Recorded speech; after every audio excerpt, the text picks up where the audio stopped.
नमस्कार दोस्तों, मैं हूं राज और आप देख रहे हैं हाईवे 33। दोस्तों, मैं आज आपको लेके चल रहा हूं उड़ीसा। साल 1999। आज की कहानी जो हमें भेजे हैं ना, उनका नाम है हरि प्रसाद। हरि प्रसाद जी की ये कहानी पुरानी तो है ही है, लेकिन बड़ा ही इंटरेस्टिंग है। हरि प्रसाद जी बताते हैं कि उस टाइम मेरी उम्र लगभग 25 साल की थी और तब ये घटना मेरे साथ में घटी थी। तो हुआ क्या था हरि प्रसाद जी के साथ में, आइए हम विस्तार से इस कहानी को जानने की, समझने की कोशिश करते हैं। और ये कहानी भेजने के लिए हरि प्रसाद जी को बहुत बहुत आपको धन्यवाद।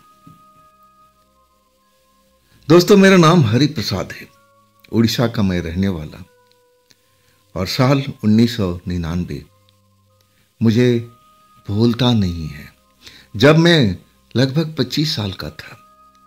मेरा एक छोटा सा फोटो स्टूडियो था और वही मेरा आय का साधन था। उसी स्टूडियो में बैठ कर के मैं दिन रात मेहनत करता था, लोगों का फोटो खींचता था, फोटो डेवलप करता था, और छोटी मोटी पार्टियों में, शादियों में मैं जाया भी करता था, जो लोग मुझे बुलाते थे। ऐसे से मेरा परिवार का पूरा खर्च बर्च चलता था। वो घटना जब घटी ना, तो उस रात की बात थी, लगभग 9 बजे की। अब स्टूडियो के आसपास के जो दुकानें थी, सब धीरे धीरे बंद हो चुकी थी। अब मेरा कुछ काम अब रह गया था, जो अर्जेंट था, और उसी काम को मैं कर रहा था। हाँ, मैं भी अब घड़ी की तरफ देख रहा था कि अब तो 9 बज चुका है, जल्दी जल्दी अपना काम ख़त्म कर लेना चाहिए। और वही मैं जल्दीबाजी में काम कर रहा था, और तभी स्टूडियो का गेट पर एक आहट सुनाई पड़ी। कोई है? कोई है यहाँ पर? आवाज़ बहुत मधुर और बहुत ही प्यारी आवाज़ थी, खनकती हुई आवाज़ थी, कोई औरत की आवाज़ थी। मैं अपने काम में अब अंदर वाले कमरे में, जो लैब थी जिसमें मैं फ़ोटो डेवलप कर रहा था, मैं वहीं से आवाज़ दिया कि 5 मिनट रुकिए, मैं अंदर में हूँ, फ़ोटो बना रहा हूँ, 5 मिनट आप बैठिए, मैं आ रहा हूँ अभी। इसके बाद मैं जल्दी जल्दी अपने काम को ख़त्म करने लगा। लगभग 5-7 मिनट बिता होगा। अब मैं काम अब ख़त्म करके स्टूडियो के अंदर में अब आ चुका था। तब मैं काउंटर पर देखा कि एक 26-27 साल की अब लड़की ही बोल सकते, शादीशुदा तो थे नहीं, चेहरा एकदम सुंदर और हाइट भी अच्छी खासी, बालों बहुत बड़े बड़े बाल उसके लहरा रहे थे जहाँ हवा का झोंका चल रहा था, बड़ी बड़ी कजरारी आंखें मेरे काउंटर के पास में अब स्टूडियो के अंदर निहार रही थी। वैसे मैं उस जगह पर था जहाँ पर मैं लगभग थोड़ा बहुत सभी किसी को जानता था, लेकिन इस लड़की को मैं जब देखा ना, तो ये लड़की मेरे लिए अनजानी थी। हमारे एरिया में अब कभी ये नज़र नहीं आई थी। लड़की आसपास में जो हमारा फोटो वोटो लगा था उसको निहार रही थी। तब मैं काउंटर के पास पहुंच के बोला, जी बताइए मैडम, फ़ोटो खिंचवानी है? तब वो मेरी तरफ घूर के देखने लगी। जैसे ही मेरी तरफ देखी ना, मेरी दिल की धड़कन बढ़ने लगी थी। मैं अभी शादीशुदा नहीं था, कुंवारा था। मैं उस लड़की की आंखों में देखा ना, तो मैं तो देखता ही रह गया था। ना जाने मेरे साथ में ऐसा क्यों हुआ था, दिल की धड़कन एकदम बढ़ने लगी थी। मुझे लगा कि अरे, ऐसी ही लड़की को तो मैं सपने देखता था, अपने ख्वाब में देखता था कि काश ऐसी लड़की मेरे जीवन संगनी बने। ये तो मेरी सपनों की रानी है, सपनों की मलिका है। ऐसा ही तो मैं सपना देखा करता था कि मेरी अगर पत्नी होती तो कैसी होती। और वो मुझे कभी कभी लगता था कि मैं जो सपना में देखता था वो बिल्कुल मेरे सामने में खड़ी थी। अब तो मेरी हालत भी बिल्कुल दिल की धड़कन बढ़ती जा रही थी। ऐसा मुझे लगने लगा कि मैं कोई ख्वाब देख रहा हूं, मैं आज भी सपने के अंदर हूं क्या।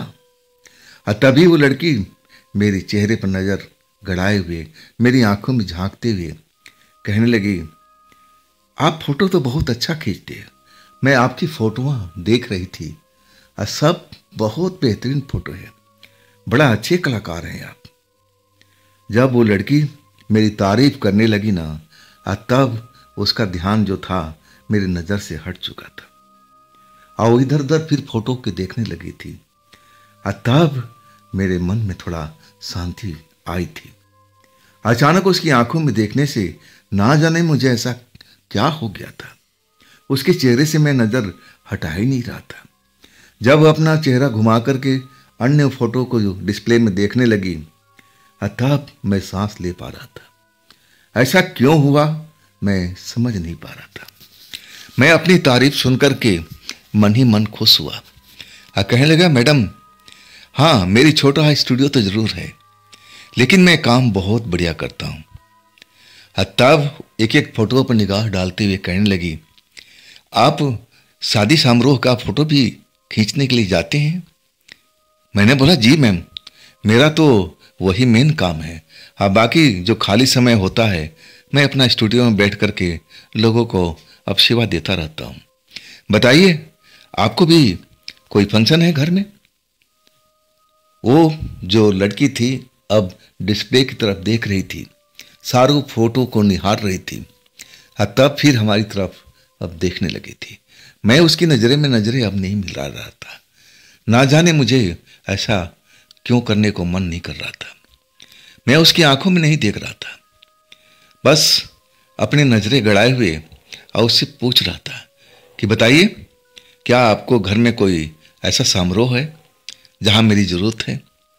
तब वो मुस्कुरा के कहने लगी, हाँ हाँ, एक ऐसा ही समारोह मेरे पास में आने वाला है, क्या आप ये मेरा काम कर देंगे?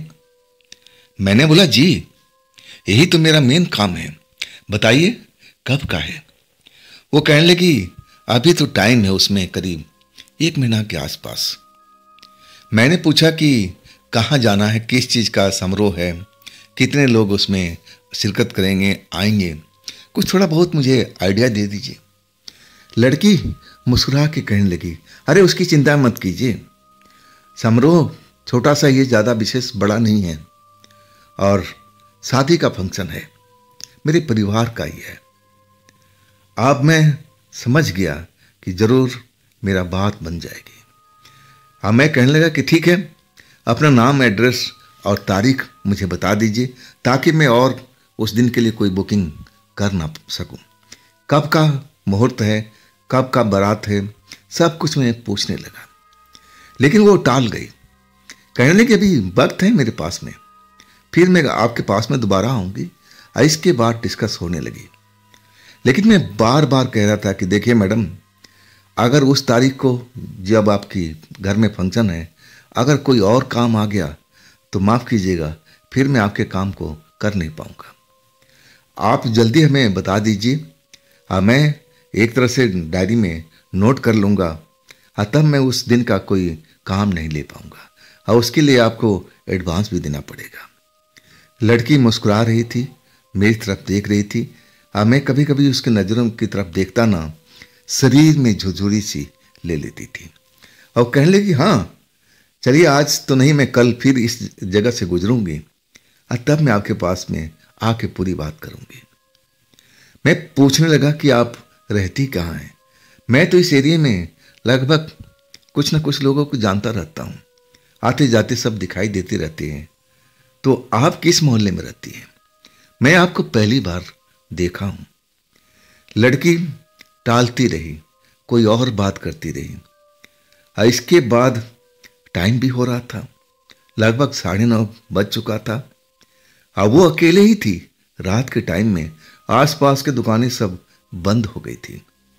वहाँ पर एक मेरा ड्राइवर दोस्त, बगल में एक खाली प्लॉट था और उसमें एक स्कूल का बस उचलाया करता था और उन दिनों स्कूल की छुट्टी थी, तो बस जो था ना, उसी के जिम्मे अब उसका हेडमास्टर दे दिया था कि तुम इस बस का देखभाल करो, अपने साथ ही रखो, साफ सफाई रखो।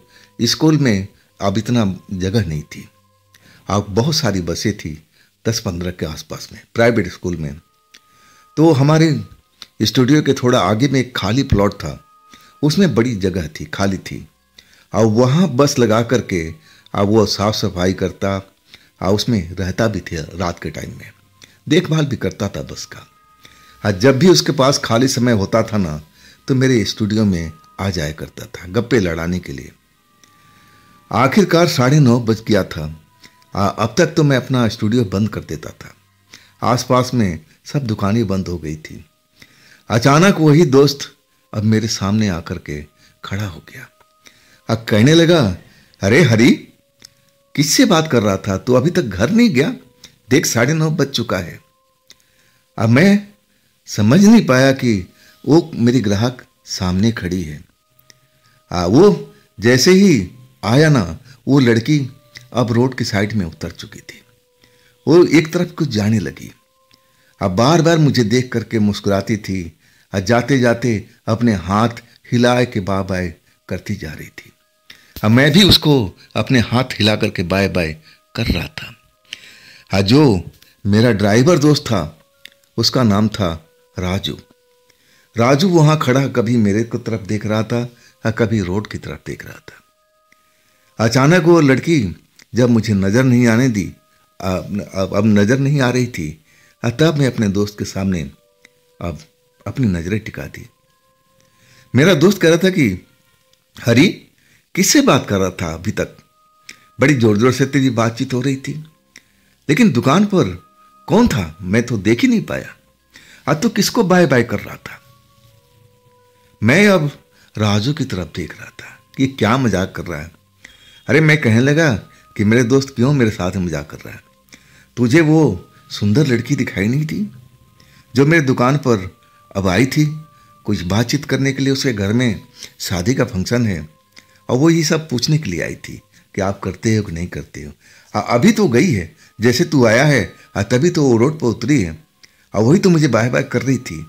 मैं भी उसको बाय बाय कर रहा था। राजू मेरी तरफ आश्चर्य से देख रहा था, कभी वो रोड को, खाली रोड को, और कभी मेरी तरफ देख रहा था, जैसे लग रहा है कि मैं कोई नशा किया बैठा हूं। लेकिन मैं कोई नशा पानी तो करता ही नहीं था। वो मेरा दोस्त राजू बहुत हैरान था। मैं जब उसकी हैरानी का अब चेहरा देखा कि क्यों हैरान हुआ पड़ा है, कारण पूछा कि राजू ऐसा क्यों दिख रहे हो? तब कुछ बोल ही नहीं पाया था। तब मैं दोबारा पूछा कि राजू बात क्या है, मेरी तरफ आश्चर्य से क्यों देख रहे हो? तब कहने लगा, क्यों, तू मुझे पागल बना रहा है? तेरी दुकान पर 9:30 बजे कोई सुंदर सी लड़की भला अकेले क्यों आई है? तू जरूर मेरे साथ में कोई मजाक खेल रहा है, मैं मजाक कर रहा है तू। अब मुझे कोई अब कुछ ऐसे बना रहा तू, लेकिन मैं बनने वाला नहीं हूँ। मैं तुझे जानता हूँ, तू ऐसे ही मेरे साथ में मजाक करता रहता है। खैर छोड़, अब तो दुकान क्यों नहीं बढ़ा रहा है? मैं भी अब दुकान बढ़ा ही रहा था। मैंने कहने लगा, बस 5 मिनट खड़ा रहा दोस्त, अभी मैं दुकान बढ़ाता हूँ।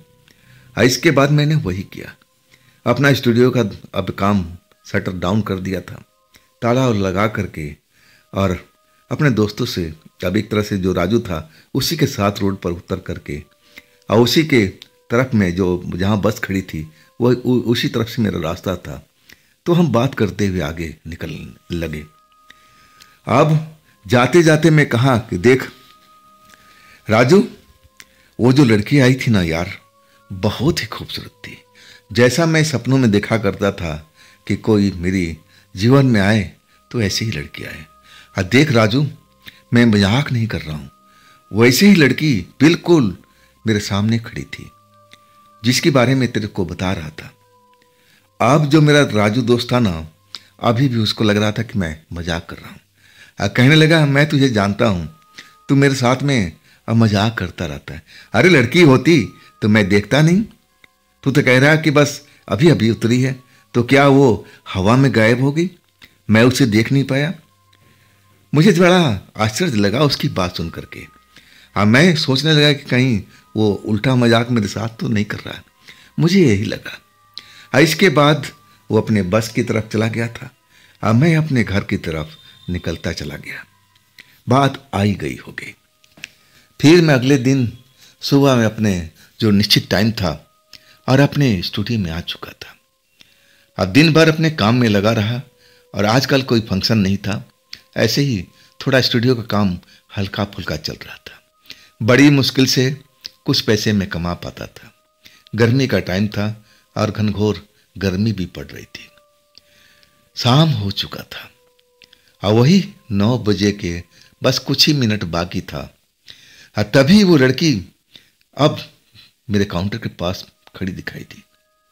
अचानक किधर से आई मुझे जरा भी पता ही नहीं चला। जब मैं अपने काउंटर के सामने देखा ना तो मेरे दिल की धड़कन बढ़ चुकी थी।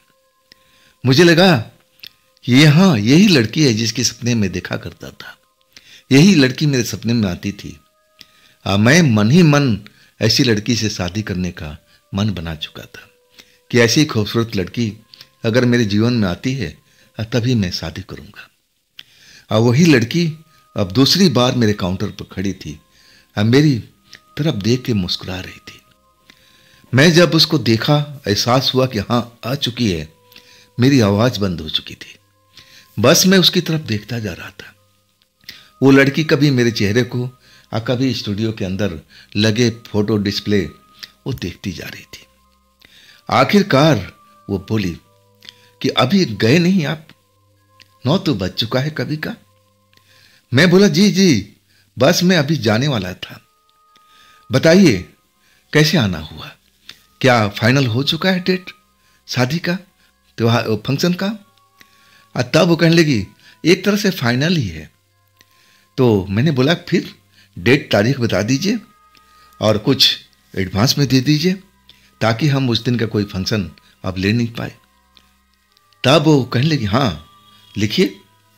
और वो डेट भी लिखवाई और मुझे कहने लगी कि देखिए आज मैं तो ऐसा कुछ लेके नहीं आई हूँ, लेकिन मैं कल पक्का वादा करती हूँ कि आपके लिए मैं कुछ एडवांस लेके आऊँगी। इसके बाद वो फोटो को निहारती रही। अब मेरे बारे में अब कुछ जानकारी ले रही थी कि आपके घर में कौन कौन है और इसके अलावा आपका आय का कोई साधन है, माता पिता क्या करते हैं। तब तक 9:30 बज चुका था और वो जो ड्राइवर मेरा दोस्त था ना अब वो हमारे से थोड़ी दूरी पर था। शायद वो रोड पर खड़ा होकर के और मेरी दुकान की तरफ, स्टूडियो की तरफ देख रहा था। जब उसको लगा कि अरे आसपास की दुकानें बंद हो गई है, राजू आज भी एक तरह से अब हमारी दुकान पर आ गया था 9:30 बजे के आसपास। और जैसे ही दुकान पर आया और वो लड़की मेरे काउंटर से उतर करके मुझे टाटा बाय बाय करती हुई जाने लगी। मैं उसको भी वही अब कर रहा था, टाटा बाय बाय। राजू आकर के हैरत से अब कभी मुझे देख रहा है और कभी मैं जिधर हाथ हिला करके टाटा बाय बाय कर रहा था उधर देख रहा था। जब वो लड़की चली गई ना तब मेरा राजू दोस्त मेरी तरफ आंखें फाड़ फाड़ करके देख रहा था। तब मैंने कहा ऐसा क्या हो गया राजू, ऐसा क्यों घूर रहा है, बात क्या है मेरे दोस्त? राजू बड़ा बेचैन दिख रहा था और कहने लगा कि ये सब क्या चल रहा है हरी? कल भी तू ऐसी हवा में किसी को हाथ हिला रहा था, आज भी तू घंटों से लग रहा किसी से बात कर रहा है, लेकिन तेरी दुकान पर कोई दिख नहीं रहा है। मैं काफी देर से तेरी दुकान की तरफ देख रहा हूं, तेरे हाथ के इशारे, मुंह तेरा चल रहा है, आवाज तो मुझे नहीं सुनाई पड़ रही थी, लेकिन तू किससे बात कर रहा था? मैं हैरान था। मैं उसकी बातें को समझ पा नहीं रहा था कि आखिर कहना क्या चाह रहा है। इतनी बड़ी खूबसूरत लड़की क्या उसको दिखाई नहीं दे रही थी? मैं कहने लगा भाई कल वाली लड़की आई थी जिसको तेरे बारे में बताया था ना कि वो उसके घर में कोई फंक्शन है और वो ही डेट तारीख देने के लिए आई थी और वो कल भी आएगी। आज वो एडवांस लेके नहीं आई थी लेकिन कल एडवांस जरूर देने आएगी। राजू मेरा दोस्त हैरान था। कहने लगा कि हरी तू आजकल कोई नशा तो नहीं कर रहा है? अरे जब मैं देख रहा था तो वहां पर कोई लड़की थी ही नहीं। लड़की क्या, वहां कोई भी नहीं था, एक पक्षी तक अब मुझे कोई नजर नहीं आ रहा था। इतनी बड़ी लड़की मेरी आंखों से कैसे गायब हो जाएगी? ये मुझे हजम नहीं हो रहा है। मुझे लगा कि मेरा दोस्त मुझे बना रहा है, मुझे अब वो एक तरह से मजाक में ले रहा है। मैं कहने लगा तू तो है मजाकिया, चल अब टाइम ज़्यादा हो गया, दुकान को बढ़ाते हैं। और वही मैंने काम किया और उसकी बात को अनसुनी करके हंसते हुए मैं अपने घर की तरफ चल पड़ा था। अब मैं रास्ते भर उसकी मजाक को अब समझ करके मन ही मन हंसता हुआ निकल जा रहा है। ये जरूर मेरे साथ में कोई खेल खेल रहा है और राजू को लग रहा है कि मैं उसके साथ में कोई खेल खेल रहा हूँ। हम दोनों एक दूसरे को समझ नहीं पा रहे थे। वो जो कह रहा था मैं उसको समझना नहीं चाहता था, अब मैं जो कह रहा था वो राजू को समझ में नहीं आ रहा था। आखिरकार अब दूसरे दिन मैं अपना स्टूडियो में था और वही शाम के वक्त, रात के वक्त अब हो चुका था। 8:30 पौने 9 की बात थी और मैं अपने दुकान पर बैठा हुआ, बस थोड़ा सा ही वक्त बाकी था 9 बजने में। अब मैं अपने जरूरी काम को निपटा रहा था। अचानक वही लड़की काउंटर पर अब दिखाई दी। जैसे ही दिखाई दी ना, 30 बार मैं उसकी तरफ सुंदरता को निहारने लगा। बस देखता ही जा रहा था उसके चेहरे को। लड़की अभी भी स्टूडियो के अंदर डिस्प्ले में जो फोटो लगे थे और उनको एक एक करके निहार रही थी। अचानक अब मेरी तरफ मुड़ी और कहने लगी कि हाँ देखिए, आपने कहा था ना एडवांस लाने के लिए, तो मैं एडवांस लेके आई हूँ। और वो कुछ रुपए निकाल करके देने लगी। और वो जो रुपए थे ना, बहुत पुराने लग रहे थे, जैसे उसको जमीन में दबा के रखा गया हो। इतने अब गंदे दिखाई पड़ रहे थे, लेकिन सब सही सलामत थे, कहीं से कटा फटा नहीं था। हाँ, पुराने जरूर दिखाई दे रहे थे। तब मैं उनकी नोटों की हालात देख करके मैं आश्चर्य में पड़ गया था कि इतने सारे नोट और वो भी इतने गंदे एक साथ में कैसे हो गए। मैं कहने लगा कि ये रुपये को आपने जमीन में दबा कर रखा था क्या? ये इतना गंदा कैसे हो गए? वो लड़की मुस्कुराने लगी और कहने लगी कि हाँ, कुछ ऐसा ही समझ लीजिए, लेकिन नोट असली है, देख लीजिए कहीं से कटे फटे नहीं है। मैं एक एक नोट को अब उलट पुलट के देख रहा था। वाकई में नोट असली थे और पुराने लग रहे थे, लेकिन कहीं से कटे फटे नहीं थे। तब कहने लगी अब मैं बात पक्का समझू ना? मैंने बोला हाँ। तब फिर वो मेरे से कुछ सवाल करने लगे कि देखिए, हम लोग इस एरिया में नए नए आए हैं और मैं एक बस को अब हायर करना चाहती हूँ बारात के लिए। क्या आपकी जानकारी में ऐसा कोई है जिसके पास बस हो? मैं अब उसकी तरफ देख रहा था। अरे मेरा राजू दोस्त, बस उसके पास में थी। अभी स्कूल के छुट्टी चल रही थी और ना छुट्टी भी चले तो बस उसी के पास में रहती है। रात भर का काम वो तो बड़ा मजे में कर सकता था। 2 पैसा उसको अब खर्चे के लिए अलग से मिल जाएगा। इस स्कूल वाले को क्या मतलब है उससे? वो तो अलग टाइम है, अपना कुछ भी कर सकता है। मैं कहने लगा हाँ, मैं जानता हूं ना, वो मेरा दोस्त। कल आप जिस वक्त आप आई थी, वो जैसे ही आया आप चली गई थी। वो लड़की अब मेरी तरफ देखने लगी थी। कहने लगी वो लंबा सा जो आपसे आकर के बात कर रहा था, वही है क्या? मैं कहने लगा हाँ, बिल्कुल आपने सही पहचाना, उसी के पास में बस है। कहिए तो मैं उससे बात करूं, बुलाऊं उसको? तब लड़की कहने लगी देखिए, मुझे जल्द निकलना है, मेरे पास बहुत सारा अभी काम बचा पड़ा है। आप उससे बात कर लीजिए और जो डेट तारीख आपको लिखवाया है अब उसको भी बता दीजिए। आप पूछ लीजिए कितना पैसा लेगा। अब मैं कल आ जाऊंगी, उसको भी ये एडवांस दे दूंगी अगर वो बात को फैसला कर लेता है। मैं कहने लगा जी, मैं अभी उससे जाकर बात करता हूं। अब मेरी बात को टाल ही नहीं सकता है। एक तरह से आप समझ लीजिए कि आपके लिए बस तैयार खड़ा है। हाँ, जब आप कल लौटिएगा ना तो उसके लिए एडवांस लेकर आइएगा और तब तक मैं उससे बात कर लूंगा कि कितना पैसा लगेगा। लड़की मुस्कुरा करके अब रोड के साइड चली गई थी। अब मैं उसको जाते हुए देख रहा था और आज मेरा राजू दोस्त नजर नहीं आ रहा था। मैं अपना स्टूडियो बंद कर दिया था इसके पास जहाँ वो अपना बस का पार्किंग करता था और उसी मैदान की तरफ चल पड़ा था। जब मैं उसके बस के पास गया ना, तो वो बस के अंदर ही अब एक तरह से लेटा हुआ था। मैं उसको आवाज दिया, राजू राजू। तब वो खिड़की में से सर निकाल के बोला, हाँ दोस्त बताओ, बात क्या है? आज मुझे कैसे ढूंढते हुए बस तक आ गए? क्या कोई विशेष काम है? मैं कहने लगा, राजू नीचे आ, तुझसे कुछ जरूरी बात करनी है। वो कुछ देर के अंदर अब मेरे पास में आकर खड़ा हो गया। कहने लगा कि हाँ दोस्त बता, क्या काम है? तब मैंने कहा कि अब एक बात बता दोस्त, तेरा बस फलाने तारीख को अब खाली है, कोई काम तो नहीं लिया ना अलग से? वो दिमाग में जोर डालते हुए कहने लगा, ना ना, अभी तो मेरे पास में कोई काम नहीं है। क्या तेरे पास में कोई काम आया क्या दोस्त? मैं कहने लगा, हाँ एक काम आया है तेरे लिए। अब बता, तू तैयार है उस तारीख को? एक बारात लेके जानी है। तब वो कहने लगा, हाँ हाँ बिल्कुल, क्या तू भी जाएगा? मैंने बोला, हाँ मेरा भी काम है ना फोटो उतारने का। तो चल, अच्छा है ना, दोनों हम लोग साथ में चलेंगे। कहाँ चलना है? मैंने बोला कि देख, जगह का तो बाद में बताएंगे, लेकिन अब बात एक तरह से पक्की हो गई है। अब तू कितना पैसा लेगा मुझे ठोक बजा के बता दे। वो कहने लगा, कौन सा ग्राहक तेरे पास में, कौन आया था बातचीत करने के लिए?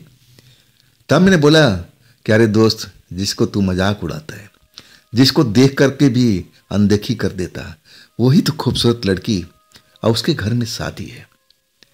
अब वो हैरत भरी नजर से मुझे देखने लगा। अरे कौन लड़की भाई? मैंने तो कोई लड़की तेरे दुकान पर देखी नहीं, तू किस लड़की को बात कर रहा है?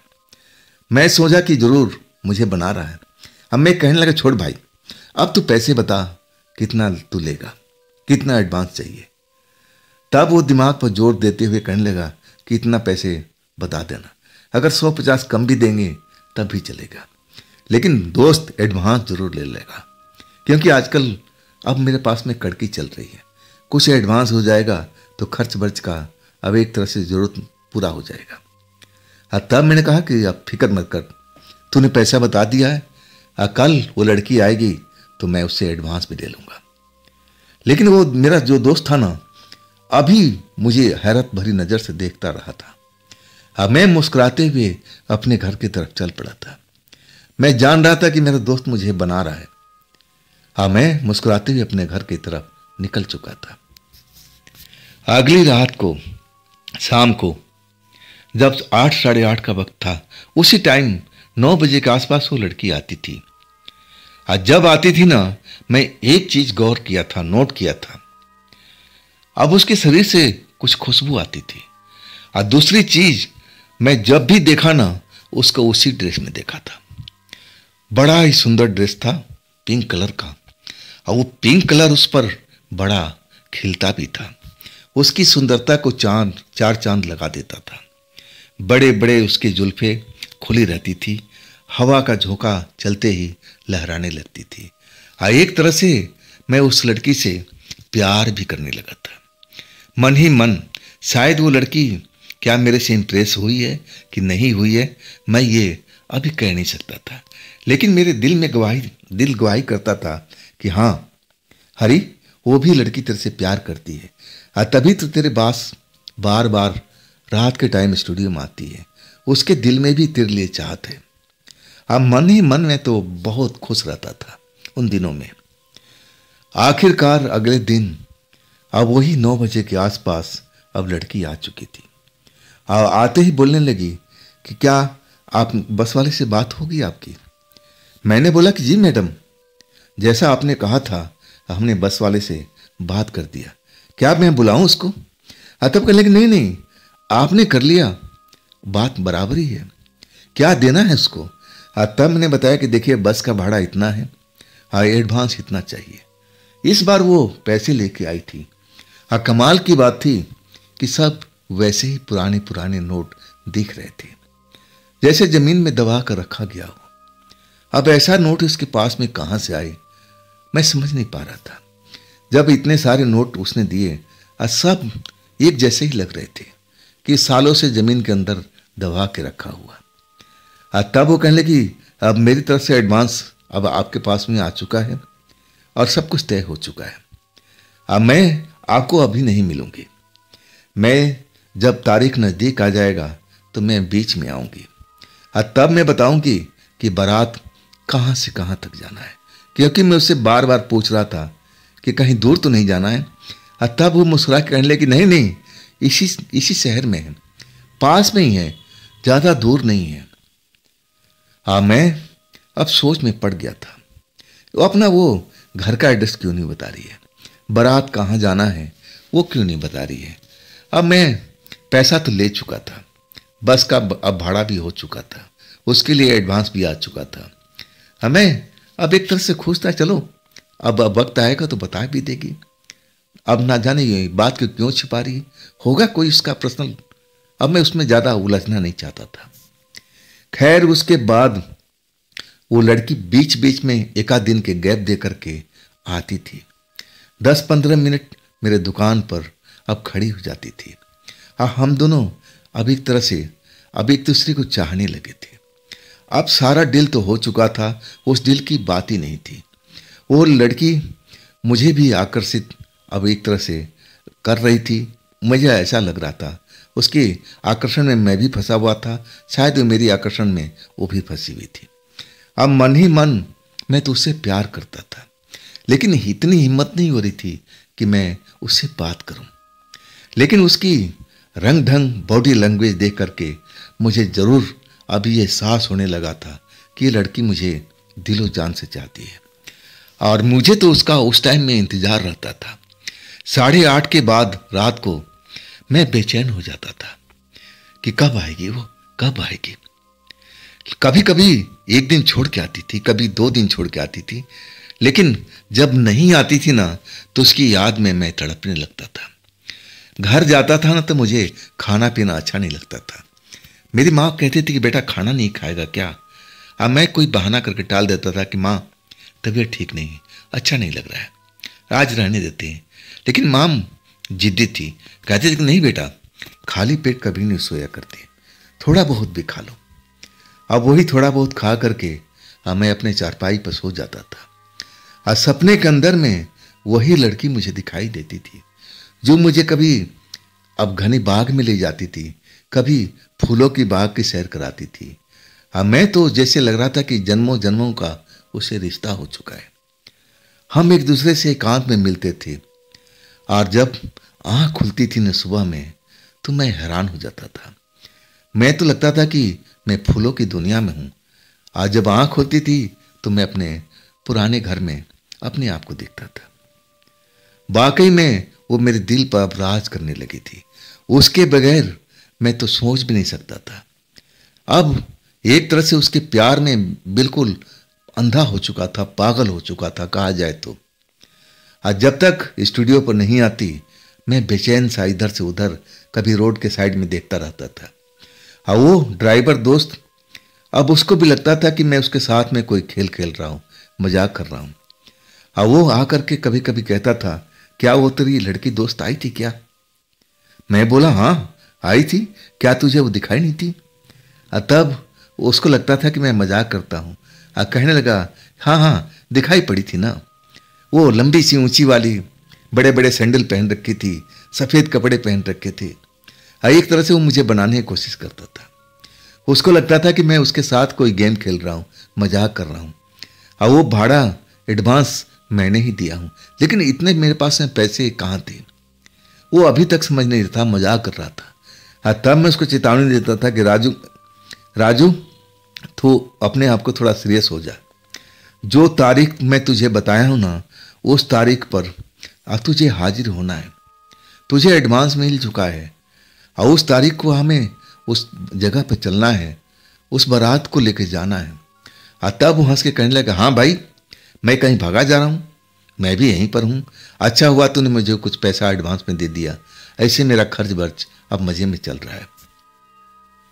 आखिरकार अब मैं उस लड़की से एक आध दिन पर जरूर मिलता था।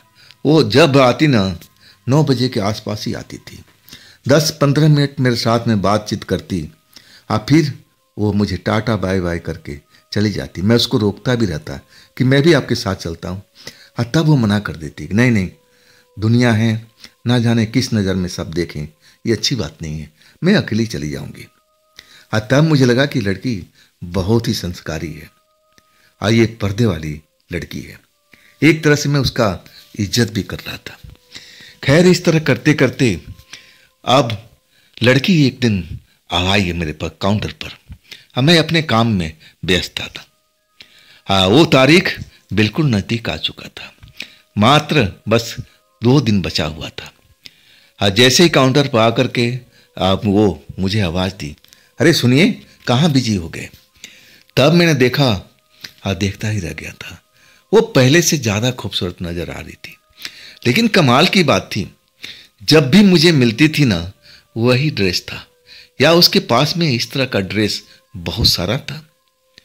मैं तो यही समझा था कि ये पैसे वाली घर की है, इसको शायद ये कलर, ये डिजाइन, ये कपड़ा इसको बेहद पसंद है। हाँ, तभी तो जब भी मिलती है मुझे वही कपड़ा, वही सब चीज़ पहने हुए मिलती है। और कहने लगी कि देखिए हरी जी, अब तारीख नज़दीक आ गई है। मैंने बोला जी, मैं अपनी तरफ से तैयार हूँ और वो बस ड्राइवर भी तैयार है। तब मैंने पूछा कि आपने अभी जगह नहीं बताई। तब वो कहने लगी आप चिंता मत कीजिए, जिस दिन तारीख होगी ना बारात की, अब मैं थोड़ा पहले आ जाऊंगी। इस तरह मैं एड्रेस बताऊंगी ना तो आप पहुंच नहीं पाएंगे, आप भटकते रहेंगे, बस वाला भी भटक जाएगा और आप भी भटक जाएंगे। इसलिए मैं सोची हूं कि मैं उसी तारीख को थोड़ा जल्दी आपके पास आ जाऊंगी और आप ही के साथ हम लोग निकल पड़ेंगे। और उधर बारात तो तैयार होगा, सब कुछ रेडी होगा। जैसे हम लोग पहुंचेंगे बस लेकर के और आपको लेकर के, और वो बाराती जो भी हैं हमारे बस में पहुंच जाएंगे, बैठ जाएंगे और फिर हम बारात की तरफ निकल जाएंगे।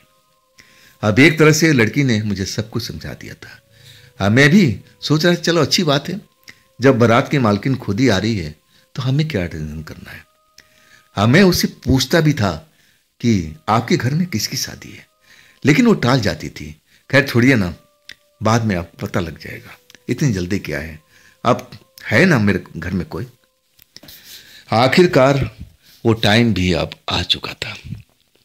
मैं तो शाम को 6 बजे से अपने नए कपड़े पहन करके, अपना कैमरा सब कुछ रेडी करके तैयार था। कई बार मैं उस पार्किंग में जा चुका था जहां पर राजू अपने बस को नहला धुला करके, साफ सफाई करके रेडी कर रखा था। वो भी जब मैं जाता, क्या चलना है राजू, चलना है हरी, मैं कहने लगा भाई थोड़ा इंतजार कर, वो जो मालकिन है जिसके घर पर चलना है हम बारात लेने के लिए, वो खुद आएगी और हमारी बस में चलेगी, तेरे साथ ही चलेगी, तब तू देख लेना और तब तू मान जाएगा। अभी भी तुझे मजाक समझ रहा है ना। लेकिन अब जो राजू था ना, थोड़ा सीरियस था। कहने लगा ठीक है दोस्त, मैं इंतजार कर रहा हूँ, जब वो लड़की आ जाए आप मुझे बता देना, आवाज़ मार देना। वैसे तो मैं सब कुछ तैयारी से बैठा हुआ हूँ। अब 6 बजे से 7 बज चुका था, 7 से 7:30 हुआ। मैं बार बार स्टूडियो बंद कर चुका था और अपना कैमरा कंधे पर लटका चुका था, जरूरी सामान अपने बैग में भर चुका था, अब बैग भी कंधे पर लटका चुका था। एक तरह से मैं चलने वाला मूड में था। और उधर जो राजू था ना, वो भी अपना बस लेकर के रेडी तैयार एक तरह से था कि कब बुलावा आ जाए और कब हम चल पड़े। अब 8 बज चुका था, लेकिन अभी भी उस लड़की का कहीं अता पता नहीं था। मुझे लगने लगा कि ये लड़की हमारे साथ में कोई गेम तो नहीं खेल रही है। अरे भाई, जिसके घर में बारात है, बारात लेके जाना है, और इतना लेट क्यों करेगा भला। इंतजार इंतजार, इसके अलावा अब मेरे पास में कोई काम ही नहीं बचा था। कभी कभी मैं राजू के पास चला जाऊं, उसके बस के पास में, अब फिर मुझे लगा कि कहीं वो स्टूडियो में आ गई होगी गेट पर, तो टाइम खराब हो जाएगा। फिर मैं वापसी दौड़ करके स्टूडियो गेट पर आके खड़ा हो जाता था, रोड की तरफ निहारता था, देखता था दाएं बाएं, पता नहीं किधर से आएगी। करते करते 9 बज चुका था, लेकिन लड़की का कहीं भी आता पता नहीं था। कहाँ गई, कहाँ से आएगी, कुछ मालूम नहीं। अब एक तरह से मैं भी टेंशन में था कि कहीं मेरे साथ कोई मजाक तो नहीं चल रहा है, लेकिन इतना पैसा देने के बाद में भला कोई मजाक कैसे कर सकता है। जरूर अपनी लड़की अपने काम में फंसी होगी। अब जिसके घर में शादी ब्याह है उसके पास तो 36 काम होता है। आएगी, जरूर आएगी। और वो कह रही थी कि पास का बारात है तो ज्यादा टाइम थोड़ी लगेगा, अपने टाइम पर आ जाएगी। राजू भी आकर के मुझे शिकायत करता, अरे हरी भाई बहुत टाइम हो गया, कब आएगी तुम्हारी क्लाइंट। मैं कहने लगा कि सब्र रख भाई, बारात बिल्कुल नजदीक जाना है और उसको भी हमसे ज्यादा चिंता होगी। वो भी समझ रही होगी भाई, हम इंतजार करते हैं। 10 बज चुका था, अभी तक आता पता कुछ भी नहीं। अब सड़कें बिल्कुल सुनसान हो चुकी थी, दुकान तो कभी का बंद हो चुका था, बाजार बंद हो चुका था, रोड साए साए कर रहा था, अंधेरा अंधेरा हर तरफ हो चुका था। आज तो अमावस की काली रात थी, आसमान में चांद भी तो नहीं दिखा। अब एक तरह से जो रोड पर लाइट जल रहे थे और वो एक तरह से अंधेरा भगाने का काम कर रहे थे। मैं तो अब कभी स्टूडियो के गेट पर या कभी बस के पास आ रहा था, जा रहा था, मन बेचैन हुआ पड़ा था कि ये लड़की कहाँ रह गई भाई, जिसके घर में बारात जाना हो और वो कम से कम अपना एड्रेस बता के जाती तो हम बस को लेके पहुंच जाते, लेकिन वो तो अपना एड्रेस भी नहीं बताई। 10 बज चुका था, अभी भी लड़की का आता पता नहीं था। आज जो मेरा राजू दोस्त था ना, वो शाम के टाइम अब एक तरह से नशा पानी भी करता था, वो भी बेचैन हो चुका था। अब वो इसलिए नहीं पी रहा था कि अब बस ड्राइव भी करना है। अब वो एक तरह से बेचैन हो चुका था, उसका टाइम अब पीने खाने का आ चुका था। बार बार मेरे से शिकायत करता, अरे तुम्हारी क्लाइंट आएगी कि नहीं आएगी, क्या मैं बोतल खोलूं। हाँ, मैं उसको माना कर रहा था कि नहीं भाई, थोड़ा सब्र रख, बारात पहुंचाने के बाद जी भर के पी लेना, लेकिन अभी नहीं। अब 10:30, 10:30 से 11:15 टाइम बढ़ता हुआ जा रहा था और उतना ही राजू भड़क रहा था। ये क्या मजाक है भाई, ऐसा कौन सा क्लाइंट है जो आधी रात में तेरे पास में आएगा। अब तो आधी रात होने जा रही है। अब मेरे पास भी उसका कोई जवाब नहीं था। क्या बताऊं, जिस तरह से राजू सोच रहा था अब मैं भी सोचने लगा, ये कहीं मेरे साथ में कोई गेम, कोई मजाक तो नहीं हो रहा है, वो लड़की कोई गेम तो नहीं खेल रही है। मुझे भी ऐसा लगने लगा कि कहीं हम लोग मूर्ख तो नहीं बन गए। अब क्या करना है, मैंने सोचा कि बस कुछ देर तक इंतजार करते हैं और इसके बाद हम घर की तरफ चल पड़ेंगे। राजू को बोल देंगे, भाई अब अपना बोतल खोल ले, आराम से पी खा, जो करना है अपना कर तू। मुश्किल से 11 बजने में कुछ मिनट बाकी था और तभी मैं बस वाले के पास में खड़ा था और तभी मुझे चमकती हुई कुछ चीज मेरी दुकान पर दिखाई दी और वो चमकती हुई कपड़ा था। जब मैंने अंधेरे में उस चमकते हुए कपड़े को देखा और तब मैं दौड़ता हुआ अपने स्टूडियो के गेट पर आ गया था। जब नजदीक आया ना, अब मेरे स्टूडियो के आसपास में पूरा अंधेरा था, वहां कोई बल्ब था ही नहीं लगा हुआ। बस रोड पर जो रोशनी थी अब स्ट्रीट लाइट की, और उसी रोशनी का अब थोड़ा बहुत प्रकाश से उसके कपड़े का, सितारे जो उस पर काम किया हुआ था वो सब चमक रहे थे। तब मैं जाना कि हाँ वही लड़की है, सेम वही ड्रेस, सब कुछ वही, कोई बदलाव नहीं। अब मेरे स्टूडियो के शटर के आगे खड़ी थी। जब मैंने उसको देखा ना, तब मैं थोड़ा सा दिल की धड़कन कम हुआ, नहीं तो मेरे दिल की धड़कन बहुत बड़ा हुआ था कि मेरे साथ में तो कोई गेम हो चुका है, मजाक बन चुका है हम लोग का। लेकिन जब देखा ना, मैं अपने अब जज्बात को संभाल नहीं पाया। एक तरह से उस लड़की को अब मीठी आवाज में अब शिकायत करने लगा कि जी आपने बहुत लेट कर दिया, देखिए 11 बजने वाला है। तब एक तरह से माफी मांगने लगी, कहने लगी देखिए घर में 36 काम होता है, एक तरह से मैं घर की मुखिया हूं, सब कुछ काम मेरे जिम्मे ही था, हर चीज को मुझे ही देखना था। पास में बारात है, कोई ज्यादा दूर तो था नहीं, इसलिए मैं सोच रही थी कि बस घर का काम खत्म हो जाए तब मैं आपके पास चलूं। देखिए अब मैं आ गई हूं ना, चलिए अब बस को ले आइए, फिर हम चलते हैं। मैं एक तरह से लड़की को बोला, बस आप रोड पर आ जाइए, खड़ा हो जाइए, हाँ मैं बस वाले को लेके आ रहा हूँ। आज जब पहुंचा तो जो बस वाला था ना, मुझे लगने लगा कि उसने एक दो पैक तो जरूर डकार लिया है, क्योंकि शराबी था। अब इतना देर कौन बर्दाश्त करता है। जैसे ही मुझे आता हुआ देखा ना बस के अंदर में, वो जल्दी से अपनी बोतल उतल छिपा दिया। क्या हुआ हरी भाई, चले काम खत्म हो चुका है, लड़की आ गई, कई तरह की बातें कर रहा था बहकी। अब मैं समझ चुका था कि जरूर अब ये 2-3 पैक डकार चुका है।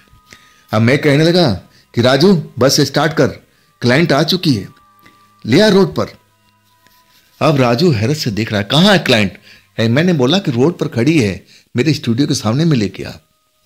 अब मैं भी वहीं जा रहा हूं, बस अपना लेके आ। देख दोबारा हाथ मत लगाना बोतल की तरफ। वो एकदम से कहने, अरे नहीं कसम खा लो, मैंने कभी हाथ नहीं लगाया।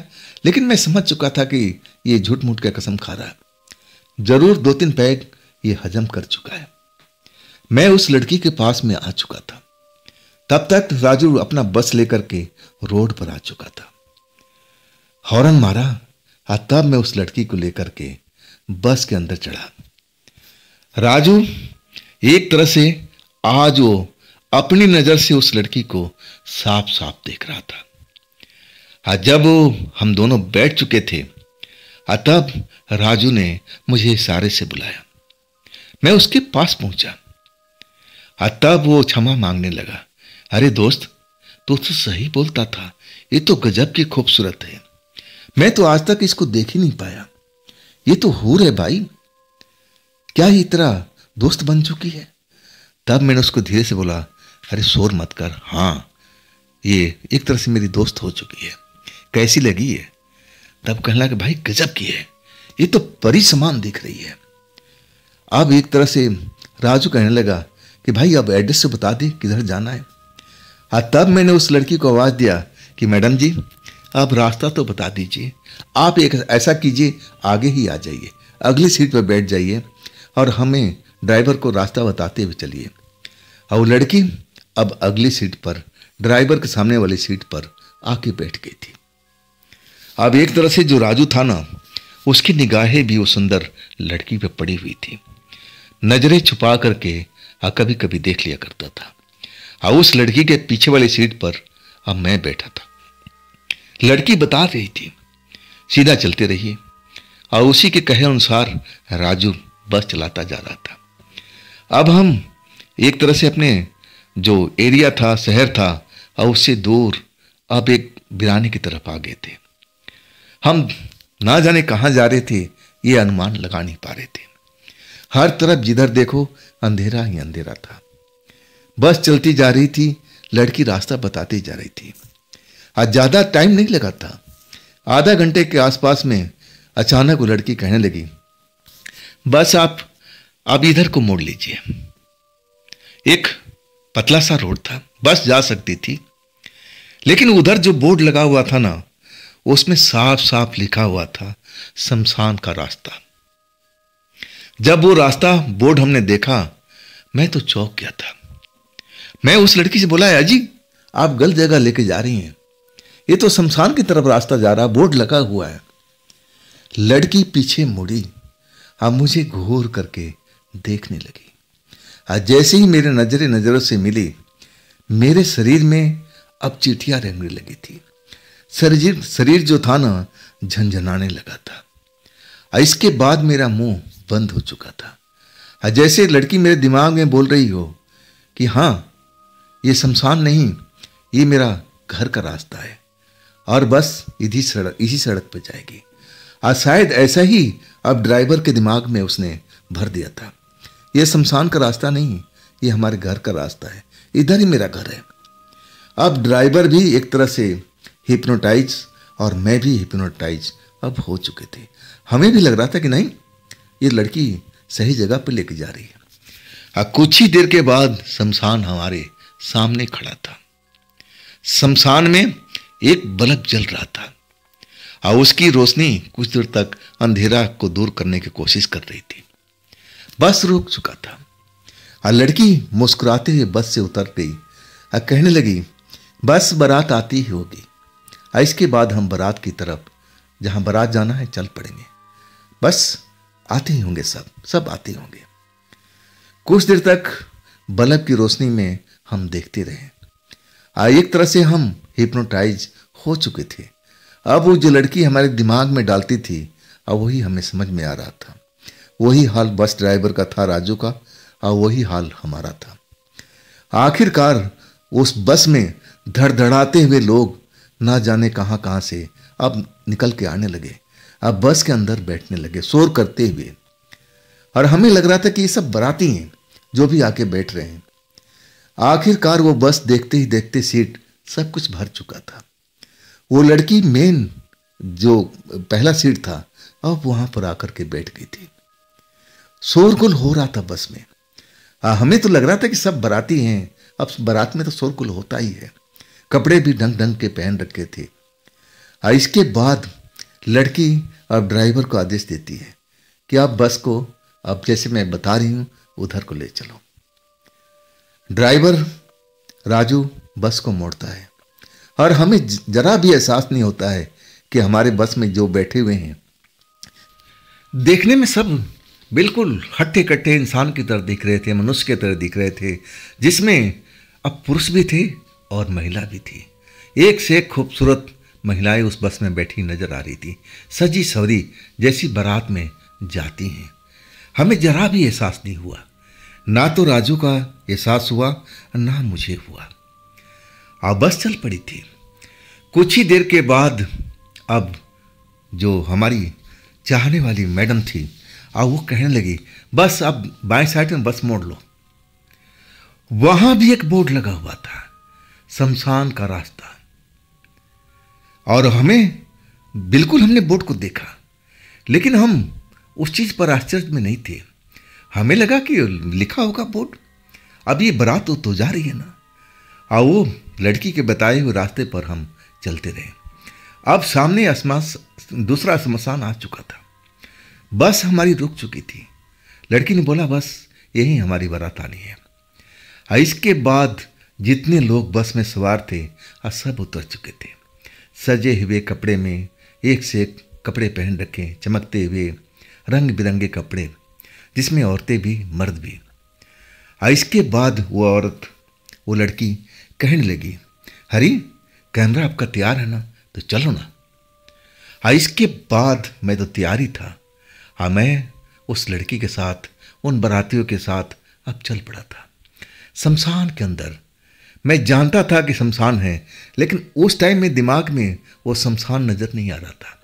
मुझे लग रहा था कि शादी का पंडाल है, मंडप है, बाराती का स्वागत हो रहा है, सब कुछ ऐसा ही एहसास हो रहा था। मुझे तो वहाँ पर रंग बिरंगी लड़ियाँ नजर आ रही थी, लाइट जलती हुई नजर आ रही थी। ऐसा वो था कि नहीं, ये तो बाद में पता लगेगा। खैर, अब वो लड़की कह रही थी कि बस सब मेहमानों को फोटो खींचते जाओ, ध्यान से खूबसूरत तस्वीर आनी चाहिए। वही मैं कर रहा था। शादी अब वहाँ पर हो रही थी, दूल्हा भी था, दुल्हन भी थी, सब कुछ जैसे हमारे साथ में होता है, सब कुछ वैसे ही चल रहा था। अब मैं सब सारे मेहमानों को अब फोटो उतारता जा रहा था, दूल्हा दुल्हन का। उस लड़की को भी फोटो उतार लिया था, और शादी 1 घंटे के अंदर में ख़त्म सी हो गई थी। फिर हम सब बाराती दुल्हन अब ले करके वापस बस में आ चुके थे। उसी दूसरे श्मशान में वो लड़की ने बोला कि अब हमें वहाँ छोड़ना है। उसी पहले वाला श्मशान में आकर के सारे बाराती को, दुल्हा को, दुल्हन को उतार चुके थे उसी रात में। जब हमारा काम खत्म हो गया, एक तरह से बारात का काम निपट चुका था। बाराती अपने घर आ चुके थे, लड़की अपने घर आ चुकी थी शमशान में, पहले वाला शमशान में। अब मैं लड़की की तरफ देख रहा था कि अब तो भाड़ा मिलना चाहिए। लड़की शायद मेरे दिमाग को पढ़ लिया था। अब फिर बहुत सारा पुराना नोट जो मैंने पहले देखा था, और कुछ चांदी के सिक्के भी। और एक तरह से बस का भाड़ा अलग था, और जो मेरा फोटो का काम का रुपया था वो अलग था। एक एक पोटली में मुझे थमा दिया गया कि ये आपका बस का है ये, और आपका फोटो का मेहनत आना है। फोटो बिल्कुल क्लियर आना चाहिए, ध्यान रखिएगा। इसके बाद हम लोग खुशी खुशी अब बस में सवार हुए और अपना घर की तरफ निकल लिए। अब सही मायने में हम उस जगह पर आ चुके थे। राजू बस खड़ा कर चुका था और इसके बाद वो अपना रुपया, अपनी पोटली अपने साथ में रख लिया था और मैं अपने रुपये को पोटली अपने साथ में रख करके अपना घर लौट आया था। एक तरह से तो हम लोग शादी अटेंड कर चुके थे। अब रात भर मैं सोया और उसी लड़के के ख्वाब देखता रहा। मुझे लग रहा था कि मैं अभी भी उसी शादी के फंक्शन में हूँ, फोटो खींच रहा हूँ। और आखिरकार सुबह हुई और तब मुझे एहसास हुआ कि हाँ, मेरा काम तो ख़त्म हो चुका था। रात में हम आ चुके थे, लेकिन मुझे प्रॉपर ध्यान नहीं था। मैं भूल रहा था कि मैं कहाँ से कहाँ गया था। ये दिमाग में था ही नहीं उस वक्त में। लेकिन जब दिमाग पर जोर डालने लगा ना, तब मुझे एहसास हुआ कि अरे, हम तो शमशान की साइड में गए थे। शमशान का बोर्ड भी दिखा था और दूसरी जगह जहां बारात गई थी ना, वो भी शमशान की जगह थी। यह ऐसे कैसे हो गया? मैं एक तरह से भागता हुआ अब राजू के पास पहुंचा, अपने स्टूडियो के पास में। वो भी एक तरह से अभी तक सो रहा था, सुबह सुबह का टाइम था। मैं उसको जगाया, शायद वो भी कोई ख्वाब देख रहा था। आज जब जागा तब भी वो मेरी तरफ, वो भी हैरान था। हम दोनों अब एक दूसरे की तरफ देख रहे थे। आज जो मेरे दिमाग में चल रहा था कि ये सब मेरे साथ में क्या हुआ। हम लोग शमशान से बारात लेके गए थे दूसरे शमशान में। राजू भी वही सब कुछ उसको समझ में आ गया था। अब एक दोनों दूसरे दोस्त, हम दिल की धड़कनें बढ़ी हुई थी, डरे हुए थे। समझ में नहीं आ रहा था कि हम लोग ऐसा कैसे कर पाए। ये हमारे साथ में क्या हो गया? क्या हम भूतों की बारात लेके गए थे? क्या वो जो लड़की देखने में इंसान की तरह लगती है, क्या इंसान थी या फिर कुछ और थी? आखिरकार अब मेरा जो दोस्त था ना, वो बिल्कुल डर चुका था। राजू कहने लगा कि देख, हमें जानने का तरीका एक है कि हम कहाँ गए थे, और तू ये काम कर, तेरे पास हो तो कैमरा है ना, फोटो खिंचा है ना, उन फोटो को तू डेवलप कर और तब दूध के दूध, पानी के पानी हो जाएगा। वास्तव में उसका आइडिया मेरे दिमाग में जम चुका था। मैं जल्दी जल्दी सारा काम अब करने लगा था। नेगेटिव का डेवलप किया, इसके बाद फोटो का मैं डेवलप किया, प्रिंट करने लगा। जब मैंने पहला फोटो देखा ना, तो देख करके दहल चुका था। फोटो तो जरूर आई थी, लेकिन सब धुंधली धुंधली, अजीब अजीब डरावनी शक्लें उसमें कैद हुई थी, जैसे कोई हवा में उड़ रहा हो। कोई भयानक तस्वीरें, बड़ी बड़ी आंखें। अब पहली ही दूसरी तस्वीर देख करके हम लोग समझ चुके थे कि हम लोग तो एक माया जाल में फंसे हुए थे। आज सही मायने में हम दोनों के दोनों कांप गए थे। अब मेरा दोस्त कहने लगा कि भाई, हम बड़े मुसीबत में फंस गए। और उसी टाइम मेरे शरीर में अब बेचैनी, घबराहट अब एक तरह से आनी शुरू हो गई थी। बीमार पड़ने लगा उसी वक्त से। उल्टी आने लगी, शरीर में दर्द, घबराहट, बेचैनी। जैसे तैसे मैं अपने घर पहुंचा था। घर जाने के बाद मैं एक तरह से अब दर्द में बेचैनी, ऊपर से उल्टी, दस्त, ऐसा सब कुछ होने लगा था। आखिरकार मैं बेहोश हो चुका था। घर वाले मुझे डॉक्टर के पास ले गए थे। डॉक्टर ने इलाज किया, लेकिन हाँ, वो दस्त, उल्टी तो बंद हो चुकी थी, लेकिन शरीर में बेचैनी, घबराहट, बुखार अब ये सब छोड़ नहीं रहा था। मेरे पिता को, मेरे माँ को पता नहीं था कि मैं रात कहाँ गया था। मेरे पिता पूछ रहे थे, बेटा, ये सब बारात में खाने की वजह से तेरे साथ में हुआ है। कहाँ गया था? कौन सी बारात में गया था? आजकल तो कोई शादी का कोई प्रोग्राम भी नहीं चल रहा है, तो कौन सी बारात में गया था बेटा? एक तरह से मुझे अब पूछने लगे थे। तब मुझे जहाँ तक याद था, एक एक बात बताने लगा कि पिताजी, मुझसे बहुत भारी गलती हो गई है। उस लड़की के जाल में फंसा हुआ था और मैं तो शमशान में गया था और साथ में राजू भी था। अब पिताजी को सारा खेल समझ में आ गया था। पिताजी समझ गए थे कि ये दवाई का मामला नहीं है, ये डॉक्टर का मामला नहीं है, हमें तांत्रिक को दिखाना चाहिए। तब वो तांत्रिक बुलाए और तांत्रिक हमें देखते ही समझ गया था और वो कहने लगा कि आपके पास में जो रुपया मिला था वो रुपया है कहाँ पर। रुपया हमारे पास में था और रुपया एक तरह से सुरक्षित रखा था। पुराने पुराने नोट थे और सब वो नोट को देख रहा था और कहने लगा कि वो ड्राइवर के पास में ही तो होगा। अब एक तरह से मेरे पिता, मेरे भाई, और वो भी जानते थे, एक तरह से मेरा दोस्त था, घर पर आता जाता था। और जब वहाँ पहुँचे थे ना तो वो भी अचेत अवस्था में था, दारू पी रखा था और उसको होश नहीं था। बड़ी मुश्किल से उसको होश में लाए और वो उसका भी तबीयत वैसे ही खराब था।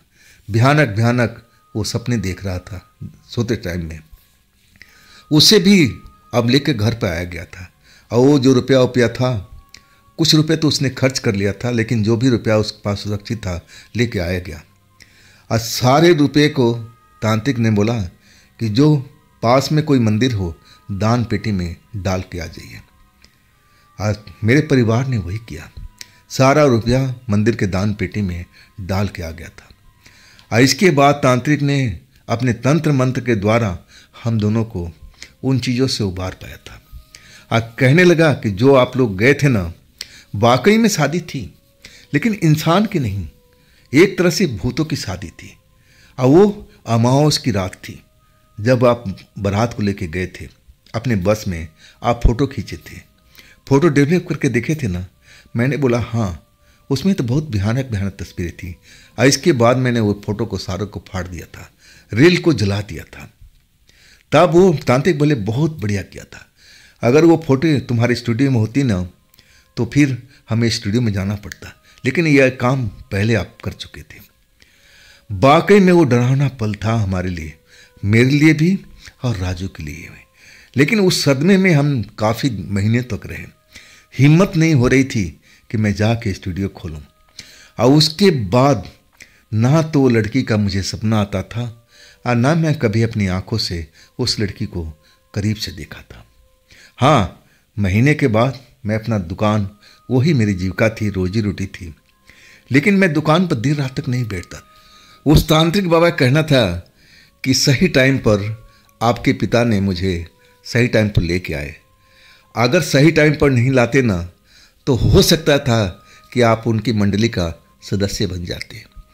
आपकी आत्मा को वो ले जा कर के शमशान में एक तरह से कैद कर देती। आप फिर अगले साल अमावस की रात में आप भी बाराती बने होते, किसी की शादी होती होगी और उसमें आप बाराती का रोल दोनों दोस्त आप निभाते रहे होंगे। वाकई में वो पल मेरे लिए बहुत ही डरावना था, लेकिन अब सब कुछ सही हो चुका है। इस बात को तो लंबा अरसा हो चुका है। इसके बाद वो लड़की कभी दिखी नहीं, ना तो मुझे ना ड्राइवर राजू को। तो दोस्तों ये थी आज की घटना। अब ये जो घटना हमें भेजे थे उनका नाम है हरि प्रसाद जी। तो दोस्तों फिर हम कल मिलते हैं एक नई घटना, एक नई कहानी के साथ में। अगर आप इस चैनल पर नए हो और अभी तक आपने इस चैनल को सब्सक्राइब नहीं किया है तो जल्दी से कर लीजिए और साथ में बेल आइकन का बटन ज़रूर दबाइएगा ताकि मैं कोई भी वीडियो डालूं नोटिफिकेशन सबसे पहले आपके पास पहुंचे। और दोस्तों इस चैनल को सब्सक्राइब भी कीजिएगा, लाइक भी कीजिएगा, अपने दोस्तों को शेयर भी कीजिएगा।